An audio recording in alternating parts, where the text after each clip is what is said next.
महाराष्ट्राचे मुख्यमंत्री एकनाथ शिंदे साहेब, उपमुख्यमंत्री देवेंद्र फडणवीस साहेब आणि दादा यांच्या नेतृत्वाखाली संपूर्ण राज्यामध्ये मुख्यमंत्री माझी लाडकी बहीण योजना ही राबवली जाते आणि या योजनेच्या माध्यमातून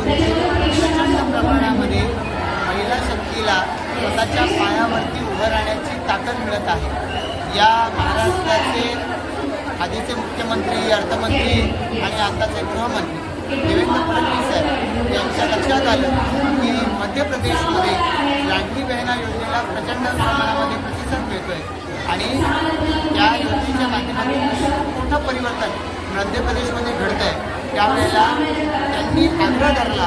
त्यांच्या आग्रहामुळे महाराष्ट्रामध्ये मुख्यमंत्री माझी लाडकी बहीण योजना सुरू झालेली आहे। दर महिन्याला मिळणारे 1500 रुपये त्या महिलांच्या जीवनामध्ये क्रांती घडून आणली आणि एकीकडे माननीय पंतप्रधान नरेंद्र मोदी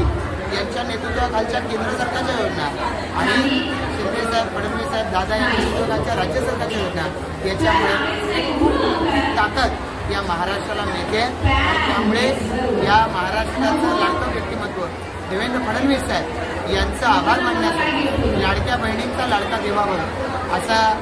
कार्यक्रम आम्ही या ठिकाणी निश्चित केला। सगळ्या तालुक्यातल्या महिलांनी त्याला प्रतिसाद दिला, त्यांचा मनापासून आभार। आपल्या पनवेल तालुक्यात राहणाऱ्या नागरिकांना मी आवाहन करेन